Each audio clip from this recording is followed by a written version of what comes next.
আজি বহুত দিন ধৰি ভাবি আছোঁ, আমাৰ অসমখনৰ পৰিস্থিতি চাই আছোঁ, শুনি আছোঁ। উজনি অসমত মিয়া মুছলমান মানুহক বহুত হাৰাশাস্তি কৰি আছে কিছুমান একাংশ ব্যক্তিয়ে। সেইবিলাক ব্যক্তিয়ে কিহৰ কাৰণে যে এনেকুৱা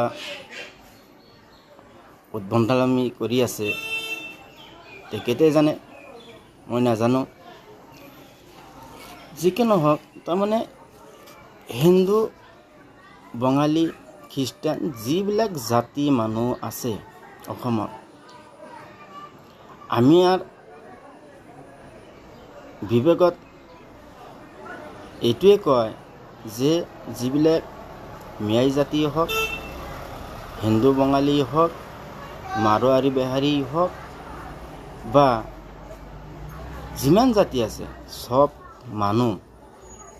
মানুহ হৈ থাকিব লাগে আৰু মানুহ হৈ মানুহৰ দৰদী হ'ব লাগে।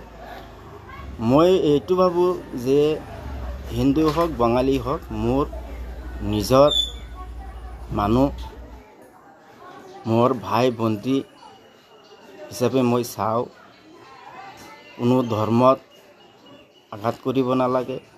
বা এই সিদিনা যে এটা বাছৰ পৰা যে 10-12জন মানুহ টানি চুচৰাই যে নমাই কিনে যে কিমান হাৰাশাস্তি কৰিলে, বহুত বেয়া লাগিছে, বহুত বেয়া লাগিছে। মানৱতা থাকিব লাগে। চিতু বৰা আৰু শৃংখল চলিহা,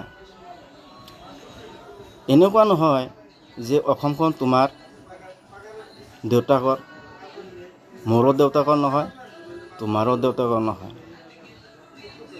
কিন্তু ইয়াতে যিমান জনগোষ্ঠী মানুহে বসবাস কৰি আছে, চব জনগোষ্ঠী মানুহৰে অধিকাৰ আছে। এই ঠাইৰ পৰা আন ঠাইলৈ যাই বিজনেছ কৰিবলৈ অধিকাৰ আছে, থাকিবলৈ অধিকাৰ আছে। এইটো নহয় যে তুমি কেতিয়াও লয়াৰত নাহা বা গুৱাহাটীত নাহা। তুমিও কিন্তু গুৱাহাটীত আহা, ময়ো যাওঁ।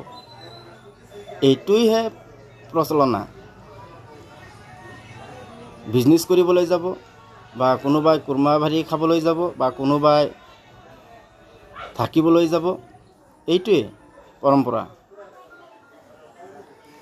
তুমি চিতু বৰা কিমান ডাঙৰ নেতা হৈছা, কিমান ডাঙৰ নেতা হৈছা তুমি ভাই।